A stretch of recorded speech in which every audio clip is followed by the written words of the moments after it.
안녕하십니까 성도 여러분. 오늘은 월요일입니다. 말씀의 제목은 유월절이라는 제목입니다. 우리 함께 말씀 나누기 전에 기도하겠습니다. 하늘에 계신 아버지 하나님, 오늘 저에게 귀한 은혜 주셔서 아버지께서 여호수아를 통하여 백성들로 하여금 하나님의 유월절을 지키도록 하신 그 섭리, 눈앞에 전쟁이 있을지라도 그러나 그 싸움은 하나님의 것이므로 하나님께 우리 자신들을 깨끗하게 구별하여 드릴 수 있도록 하시니 그 은혜를 감사합니다. 아버지 하나님, 오늘 이제 우리가 말씀을 대합니다. 하루를 살아가는 우리 모두에게 하나님의 싸움과 육의 싸움이 무엇인지를 분명하게 구별할 줄 아는 하나님의 백성들 되게 도와주시옵소서. 하나님의 뜻이 온전히 우리 삶 속에서 이루어지는 하루가 되게 하시기를 예수님의 이름으로 간절히 기도합니다. 아멘. 오늘 말씀의 제목은 유월절입니다. 하나님께서 여호수아의 인도를 통해서 이스라엘 백성들이 요단강을 건넜습니다. 건넌 후에 그들은 할례를 행했고 그리고 유월절을 성수하게 됩니다. 그들이 유월절을 지키고 그래서 모든 영적으로 자신들의 현 주소를 분명히 보게 하고 앞생애에 하나님께서 어떻게 그들의 삶을 인도할지 지난 시절에 그들의 조상과 그들의 광야의 삶에서 하나님께서 어떻게 그들을 인도하셨는지를 다시 한번 상기시켜 줍니다. 그러면서 하나님께서 그 모든 구원의 주인은 하나님이시요 더불어서 그 전쟁의 주체도 하나님이심을 기억하게 합니다. 그래서 모든 전쟁마다 하나님의 뜻대로 그 전쟁을 치를 수 있도록 그렇게 백성들에게 교훈하고 있습니다. 오늘 말씀을 시작하면서 여호수아 5장 10절과 출애굽기 12장 6절, 레위기 23장 5절, 민수기 28장 16절, 신명기 16장 4절, 6절의 말씀을 토대로 이 말씀을 나누는데 모든 이 말씀들은 다 하나같이 하나님 앞에서 그 유월절을 지키라고 하는 그 약속들의 말씀입니다. 약속의 땅을 정복해야 하는 막중하고 엄청난 임무에도 불구하고 여호수아가 유월절을 기념하기로 선택한 것은 왜 중요한 것인가 하는 것입니다. 이스라엘 백성들에게 무슨 교훈을 줄 것이며 또 오늘을 살아가는 우리가 그리스도인으로서 이 유월절의 교훈이 우리 삶 속에 어떻게 적용되는지를 분명하게 말하고자 하는 것입니다. 이스라엘 백성들이 이렇게 스스로 하나님 앞에서 자신들을 성결케 하고 있을 때에 새 지도자 여호수아는 여리고성 근처로 가서 전략을 구상했습니다. 이스라엘을 이끌어야 할 여호수아가 홀로 여리고성 주위로 가서 정찰하는 모습 속에서 우리는 리더의 고독과 책임감을 읽을 수 있습니다. 아무리 하나님이 하신다고 하지만 고대 중동의 최고의 전사였던 가나안 부족들을 상대로 전혀 정규 전투의 훈련의 경험이 없는 백성들을 이끌고 나가서 전쟁을 한다고 하는 것이 얼마나 두렵고 어려운 일인지를 우리는 잘 상상할 수 있습니다. 여호수아 또한 그 일로 인하여 마음에 많이 염려가 되었을 것입니다. 그러나 치밀한 전략과 계획 속에서 하나님의 일을 이루는 그 여호수아의 모습은 참 아름답습니다. 그래서 여호수아는 위험을 무릅쓰고 여리고 가까이 가서 치밀한 전략을 수립하려고 했을 것입니다. 좋은 질문이 있으면 좋은 대답도 있기 마련입니다. 고민하고 생각하고 치열한 영혼의 몸부림이 없으면 작은 돌파구 하나도 열리지 않는 것이지요. 어찌 보면 리더는 모두가 다 잠자고 있을 때에 홀로 일어나서 고민하고 연구하고 노력하고 준비하는 사람일 것입니다. 보이지 않는 곳에서 땀 흘려 준비하는 사람인 것이지요. 하나님은 이런 사람에게 찾아오십니다. 정복에 앞서 행한 두 번째 중요한 사건이 바로 유월절을 기념하는 것이었습니다. 바로 이것은 그달 14일 저녁에 하나님께서 주신 지시를 주의 깊게 따르며 거행되었습니다. 여호수아서의 사건들은 출애굽의 사건들을 반영하고 바로 유월절 준수의 상징적인 중요성이 특별히 강조된다고 볼 수 있습니다. 바로 유월절은 주님의 사자가 애굽의 모든 장자는 죽이고 이스라엘 백성은 보호해 주신 10번째 재앙에 내렸던 밤, 바로 그 밤을 생각하게 합니다. 바로 출애굽기 12장에 기록된 그 말씀을 우리는 볼 수 있습니다.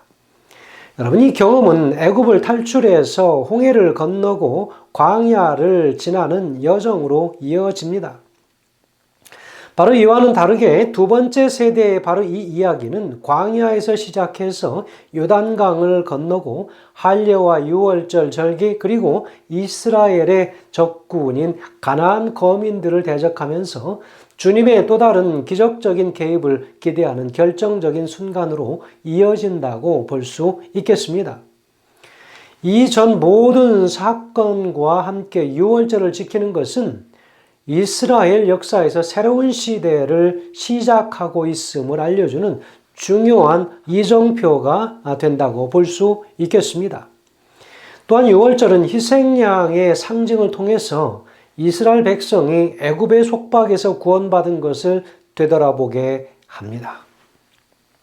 하지만 유월절은 우리를 죄악의 속박에서 구속하신 하나님의 어린 양, 그 어린 양 안에서 이루어질 실체적 성취를 가리키기도 하는 것입니다. 그러니 예수님께서 볼 때에는 그것은 참으로 큰 아픔이 있는 그런 구속의 경륜을 오늘 우리에게 보여주는 것이지요. 여러분, 우리 속에 있는 그 죄의 그 모든 근원들이 해결되어지기 위하여는 바로 예수 그리스도께서 우리를 위하여 고통 중에 중보하시는 일이 없을 때에 그 죄는 사라지지 않는다고 하는 것이죠. 바로 예수님의 그 중보 사역을 통하여 우리의 죄의 허물들이 사라지는 그 역사들을 오늘 바로 이 유월절의 희생양의 고통을 통하여 오늘 우리는 볼 수 있습니다. 마지막 희생 제물로 자신을 드리시기 전에 가진 주의 만찬에서 예수님은 유월절을 당신의 죽음을 기념하는 것으로 바꾸어 주십니다. 그래서 바로 고린도전서 11장 23절에서 26절의 말씀, 우리가 매번 우리가 성만찬 예식을 거행할 때마다 떡과 또 포도즙에 관한 권면의 말씀을 읽으면서 예수 그리스도를 기념하도록 이제는 다시 오실 십자가에서 죽으시고 부활하시고 이제 하늘에 계신 그 예수님께서 모든 중보 사역이 마치면 이 땅으로 다시 재림하실 바로 그 날을 우리가 고대하기 위하여 이 성만찬식을 이 땅에서 기다리는 것이지요. 그것만이 아니라 유월절과 주님의 만찬은 더욱 영광스러운 현실인 바로 구원받은 무리가 하늘 가나안으로 들어가는 것까지 상징하고 있다고 볼 수 있겠습니다. 사도 요한은 요한계시록에서 물을 건너가는 이 상징적인 사건을 바로 하나님의 보좌 앞에서 홍해와 요단강이 상징하는 유리바다에 14만 4천이 있는 장면으로 바로 계시록 4장 6절과 그리고 계시록 7장 9절 10절에서 바로 묘사하고 있는 장면을 오늘 우리는 말씀을 통해서 볼 수 있습니다. 바로 그들은 유월절과 주의 만찬의 실체인 어린 양의 혼인잔치에 참여하게 될 것이기 때문입니다. 여러분, 오늘 그렇다면 이 유월절이 주는 구원의 기념과 표상이 무엇인지도 오늘 우리는 분명히 알아야 합니다. 봄축제뿐만 아니라 연례적 절기들 가운데 맨 먼저 맞이하던 유월절은 역사적으로 일어났던 출애굽의 구원을 기념하는 것과 동시에 미래에 일어날 구원의 실체와 그리스도의 희생에 의한 구속사업을 예표하는 절기였다고 하는 사실도 오늘 우리는 기억해야 할 것입니다. 여기 리비안 헤랄드지 1872년에 기록된 이 말씀에는 이렇게 기록하고 있습니다. 유월절은 저들의 세상을 사랑하는 경향으로부터 또한 현세적 관심사와 연관된 저들의 염려와 불안으로부터 저들의 마음을 이끌어서 하나님의 역사를 돌아보게 하기 위하여 계획되었다 그렇습니다. 여러분 그렇습니다. 유월절이라고 하는 그 진정한 의미는 무엇이냐면 모든 이 세상에서의 모든 경향들을 가지고 있는 이 땅의 백성들이 바로 하나님께서 그분의 역사를 어떻게 이루어 가시는지 그 계획들을 봄으로 인하여 마음속에 새로운 깨달음을 얻게 하시는 것이죠. 유월절을 지키는 일은 하나님의 아들에게 있어서는 비애가 어려있는 관심사였다. 그는 죽임을 당한 어린 양에게서 자기 자신의 죽음의 상징을 보았다. 이 규례를 지킨 자들은 그 어린 양을 잡는 일을 장차 있을 하나님의 아들의 죽음과 연관시키도록 교훈을 받았다. 저들의 집 문 인방에 표시를 하던 피는 그리스도의 피의 상징이었는데 이것은 신앙을 가진 죄인을 위하여 효험이 있는 보혈로서 곧 그 죄인을 죄로부터 정결케 해주고 또한 하나님의 진노가 애굽인들 위에 내렸을 때처럼 회개하지 않는 불신의 세계 위에 내려올 하나님의 진노로부터 그를 보호해주는 일에 효험이 있는 것이다 라고 기록하고 있습니다. 얼마나 놀라운 구속의 아름다운 경륜의 모습을 우리에게 보여주고 있는지 모릅니다. 여러분, 유월절이라고 하는 것은 바로 그런 것입니다.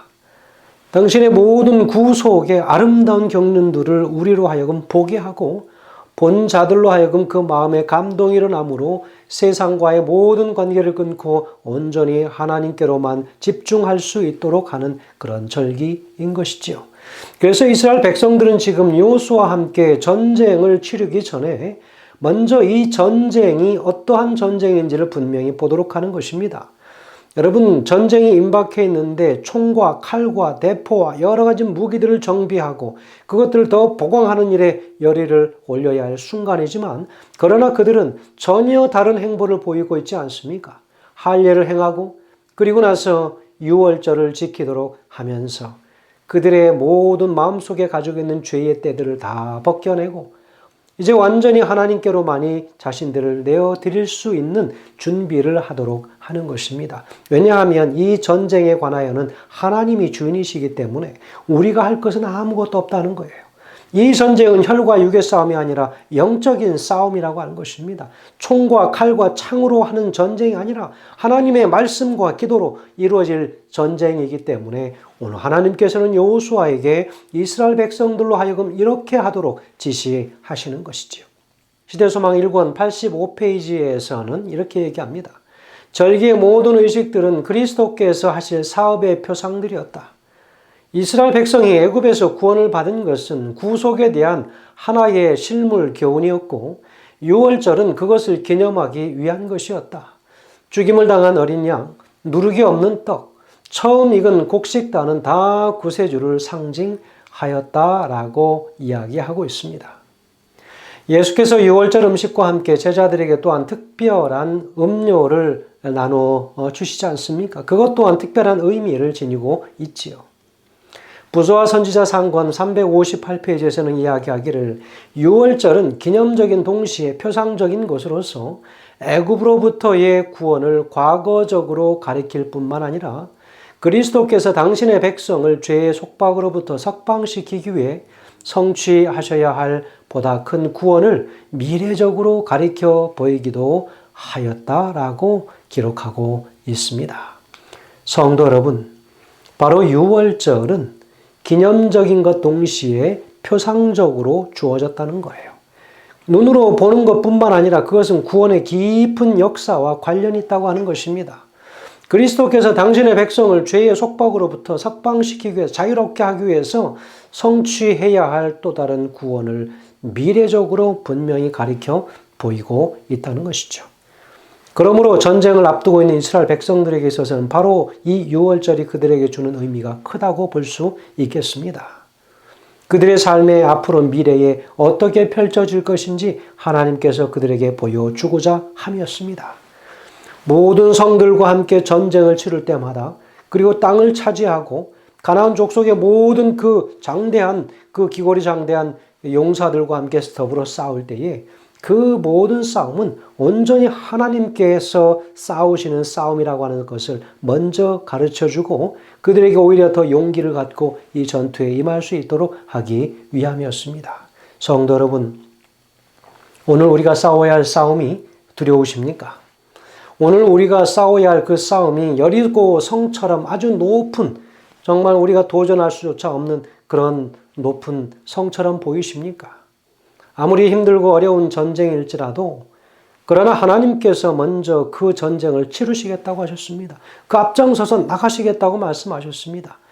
우리가 그러므로 인하여 이 모든 것을 그분께 내어 맡기고 온전히 내 자신의 어떤 그런 용맹함과 힘이 있음을 내가 무엇인가 알매 관하여 자부심을 느끼며 교만하며 살 것이 아니라 온전히 그 힘의 근원이신 우리 아버지 하나님께 내 자신들을 다 내어 맡김으로 오히려 이 전쟁을 겸손함으로 치러낼 수 있도록 그리하여 온전한 승리를 이뤄내시는 우리 모든 하나님의 백성들 되시길 간절히 바라면서 말씀을 드리겠습니다.